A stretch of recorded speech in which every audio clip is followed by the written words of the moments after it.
Reading, you mentioned one of your biggest competitors is the pharmaceutical industry. Number one.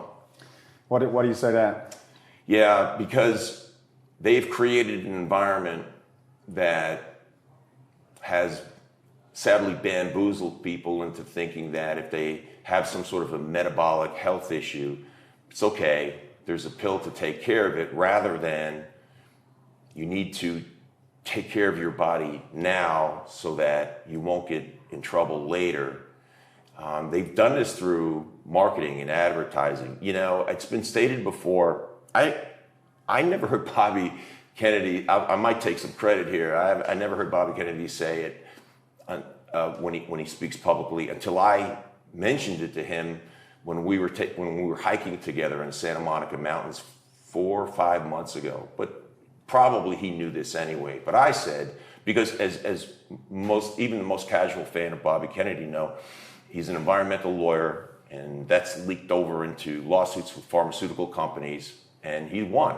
He's winning. He's won lots. He's very successful. He's very smart, but he's always representing the downtrodden and the people that are taken advantage of. And the pharmaceutical companies and chemical companies, Monsanto, et cetera, have done a lot of things that have harmed people. But what I told him, and I've heard him repeat, and I think it's important to repeat this, that there are basically 200 nations in the world, and they all consume pharmaceuticals. Only 2 of them is it permissible by law to advertise on national TV. Those 2 are the United States and of all places, New Zealand.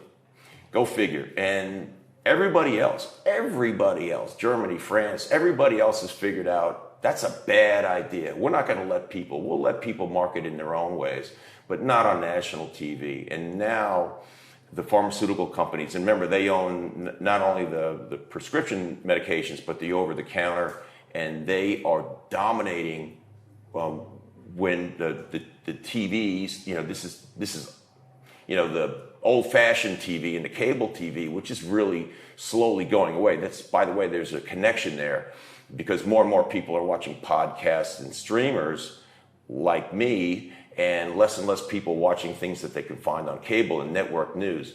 But more than 50% of all ad revenue on network news and network shows comes from pharmaceutical companies. They dominate that. Why? Because it's an older population, and they just go right after them. And then those people get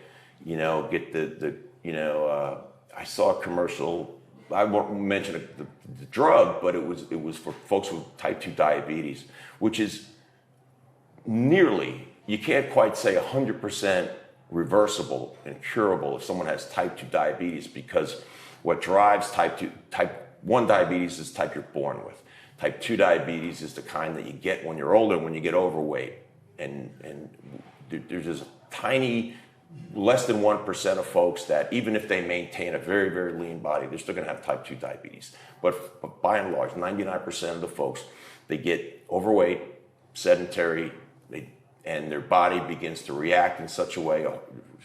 Hormones, it's a hormonal cascade of things that make you sick. And then the ability for your own body to control your own blood sugar levels, that balance between glucose and insulin that happens in your bloodstream, it goes sideways, and you're going to die unless you take a medicine to help you, stave off that, help you control that condition. And there's this commercial. I'm watching. This very obese person is singing a song that her blood sugar is a little high, and she's singing it's just a little off. It's just a little problem. It's not a little problem.